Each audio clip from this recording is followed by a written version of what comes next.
Madonna was in the middle of Leica prayers when she saw something in the front row that made her stop mid-song. The girl standing there couldn't hear the music. What happened next became the most beautiful moment in concert history. It was June 19th, 1993, at Wembley Stadium in London. The Girlie Show World Tour had already broken attendance records across Europe, and this night was no exception. 72,000 fans packed into the legendary venue, ready to witness Madonna at the absolute peak of her artistic powers.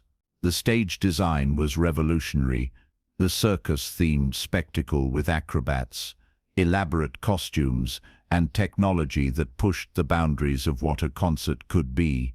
The energy was explosive, the choreography was flawless, and Madonna was commanding the stage with the confidence of someone who had conquered the world. But in the front row, center stage, stood a 17-year-old girl who couldn't hear any of it. Emma Richardson had been profoundly deaf since birth. She lived in a world of complete silence, communicating through British Sign Language and lip reading. Music, as most people understood it, didn't exist for her. But Emma loved Madonna. She couldn't hear the songs, but she could feel the vibrations. She couldn't hear the lyrics, but she had memorized every word by reading them obsessively. She couldn't hear the melodies, but she understood the emotion, the rebellion, the power that Madonna represented. For 2 years, Emma had saved every penny from her weekend job at a local bookstore. Her friends thought she was crazy. "Why would you go to a concert when you can't hear?" they asked, not unkindly, but genuinely confused. Emma's answer was simple.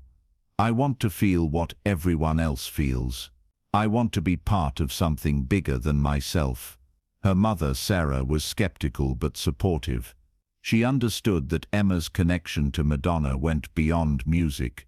It was about identity, empowerment, and refusing to be limited by what others thought was possible. When Emma finally had enough money for 2 tickets, one for herself and one for her mother, she bought front row seats. If she was going to experience a Madonna concert, she was going to be as close as humanly possible.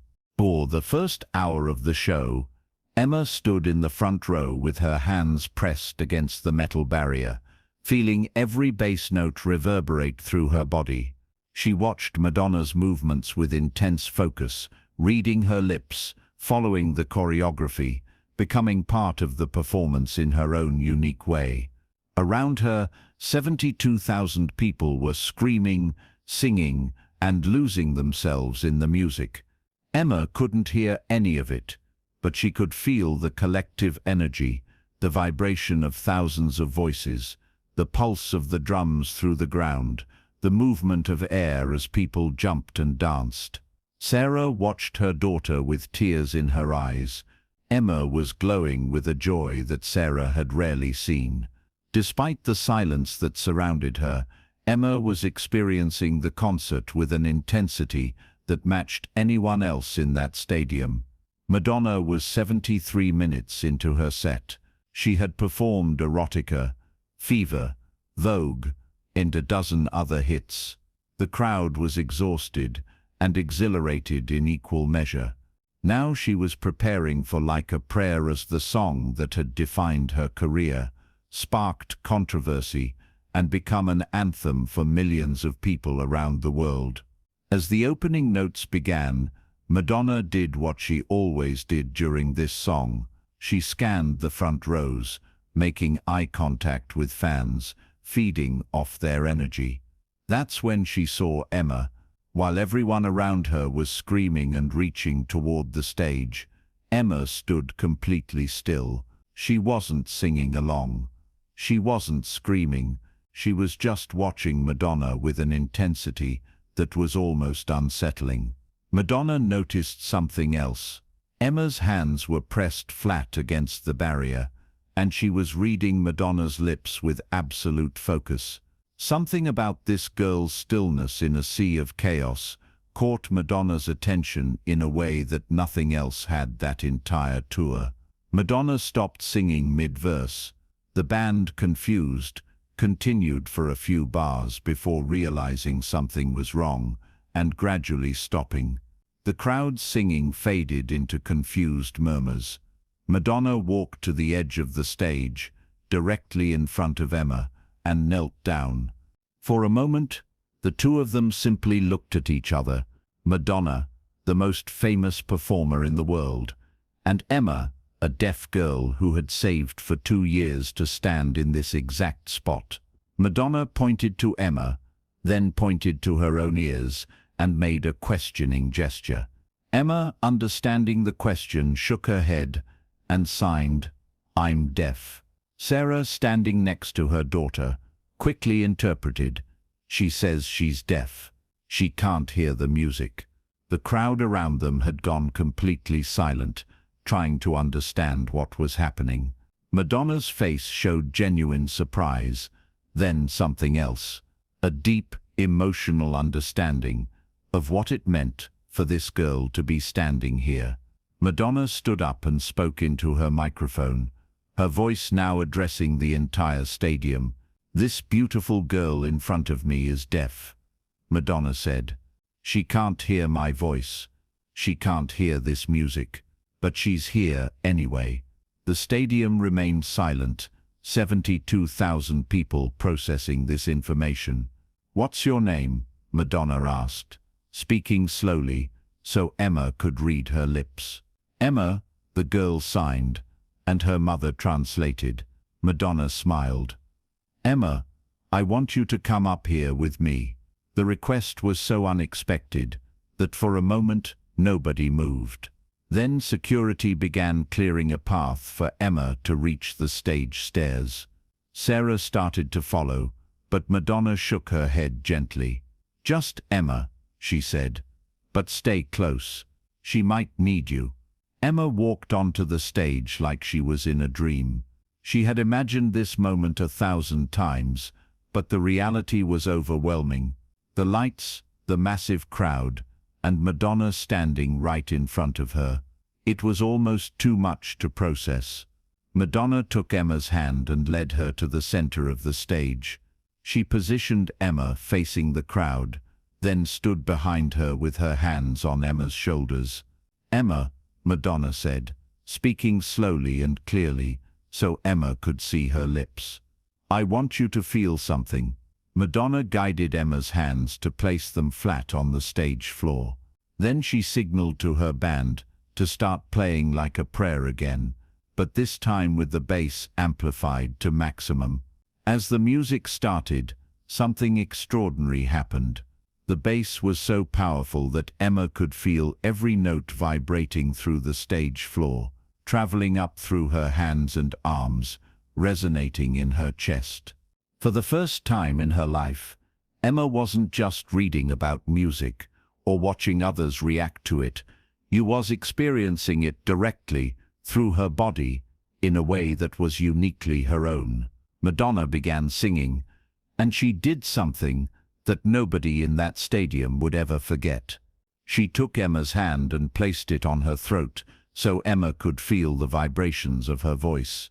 Then Madonna guided Emma's other hand to her own chest, over her heart, so Emma could feel the rhythm of her breathing, the power of her diaphragm as she sang. Emma's face transformed. Tears began streaming down her cheeks as she experienced Madonna's voice not as sound, but as physical sensation, vibration, rhythm, energy, and emotion, all transmitted through touch. Madonna then did something that had never been done at a concert before. She spoke to the crowd, asking them to do something that seemed impossible. "I want everyone in this stadium to do exactly what I tell you," Madonna said. "When I point to you, I want you to stomp your feet as hard as you can. Emma can't hear you sing, but she can feel you move." Madonna continued singing, like a prayer, and as she reached different sections of the song, she pointed to different sections of the stadium. Section by section, 72,000 people began stomping their feet in rhythm with the music. the entire stadium began to shake. The vibration was so powerful that even people who could hear felt it more than they heard it. Emma, standing at the center of the stage with her hands on the floor, felt 72,000 people moving in unison. She felt the collective power of a crowd she couldn't hear, but could now experience in a completely new way. As the song reached its emotional climax, Madonna stopped singing and knelt down beside Emma on the stage. She turned Emma to face her and began signing. The crowd gasped. Madonna knew sign language. Later, Sarah Richardson would reveal what Madonna signed to her daughter in that moment. "You hear with your heart. That's more powerful than any of us hear with our ears." Emma signed back, "Thank you for seeing me." Madonna pulled Emma into a hug, and the cameras captured the moment when both of them were crying. The crowd erupted in applause, not the screaming, chaotic applause of a pop concert, but respectful, emotional applause for something sacred they had just witnessed. Madonna didn't send Emma back to the crowd. For the remaining 3 songs of the concert, Emma stood at the side of the stage, her hands on the massive speakers, experiencing the rest of the show through vibration and movement. During the final bow, Madonna brought Emma back to center stage and introduced her properly to the crowd. She spoke about how Emma had reminded her that music isn't just about sound, it's about feeling, connection, and shared human experience. Emma came here tonight, not knowing if she could experience this show, Madonna told the crowd. She taught all of us that there are many ways to experience music, and all of them are valid. After the show, Madonna spent an hour with Emma and Sarah backstage. She wanted to know everything about Emma's experience. How she connected with music, what drew her to Madonna's work, how she navigated a world designed for hearing people. Emma explained through her mother's interpretation that she was drawn to Madonna because Madonna had always represented people who didn't fit in, who were told they were too different, too weird, too much.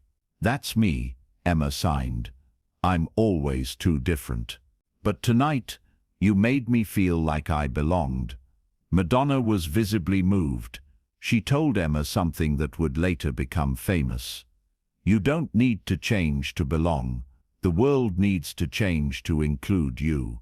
Before Emma left that night, Madonna gave her something unexpected, a special vest embedded with technology that would vibrate in response to different frequencies of sound. It was a prototype that Madonna had been working on with sound engineers, designed specifically for deaf fans.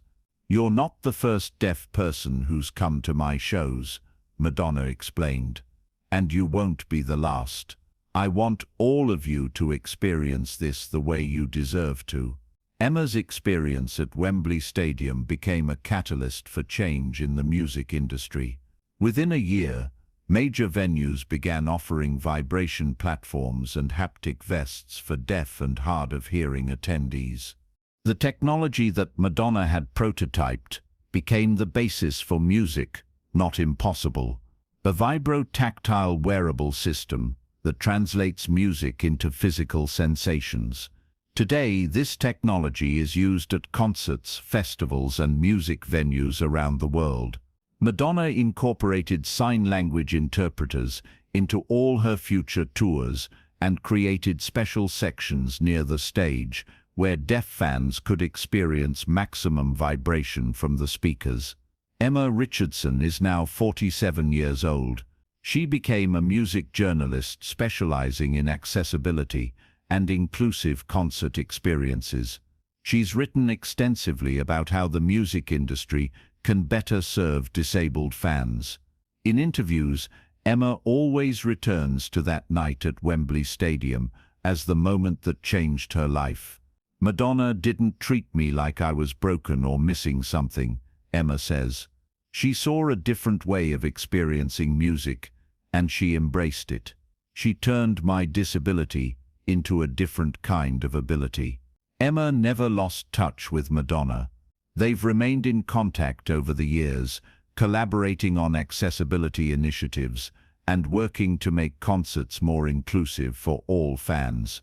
The story of Madonna and Emma Richardson has been cited in academic studies about accessibility, in entertainment, featured in documentaries about inclusive design, and used as a teaching example in disability studies programs.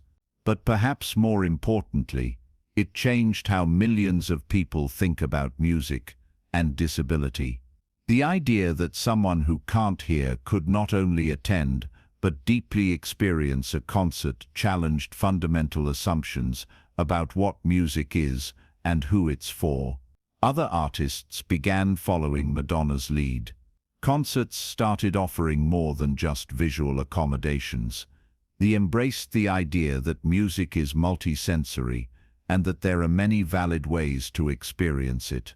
Today, there's a small plaque backstage at Wembley Stadium that reads, "In honor of Emma Richardson and all fans who experience music differently." June 19th, 1993. Every performer who plays that venue sees that plaque and learns the story behind it. Many of them have said it changed how they think about their audience and their responsibility as performers. Madonna herself has spoken about that night many times over the years. In a 2019 interview, she said, "Emma taught me that accessibility isn't about accommodating people who are different. It's about recognizing that we all experience the world differently, and that's beautiful. The goal isn't to make everyone experience things the same way, it's to honor all the different ways people experience things." The story of Madonna and Emma reminds us that art isn't just for people who can experience it in traditional ways. Music isn't just sound, it's vibration, emotion, movement, and connection. Madonna could have simply acknowledged Emma and moved on with her show. Instead, she stopped everything, brought Emma on stage, and created a moment that expanded what everyone in that stadium understood music to be. She didn't just include Emma, she centered her experience and showed 72,000 hearing people that there was another way to understand music, one they had never considered before. That night at Wembley Stadium, Madonna didn't just perform for a deaf fan, she transformed how the entire music industry thinks about accessibility, inclusion, and what it means to truly serve all fans. If this incredible story of inclusion and breaking barriers moved you, make sure to subscribe and hit that thumbs up button. Share this video with someone who needs to hear about the power of seeing people for who they are, not what they can't do. Have you ever witnessed a moment when someone created accessibility instead of just accommodating disability? Let us know in the comments, and don't forget to ring that notification bell for more amazing true stories about artists who changed the world by changing how we think.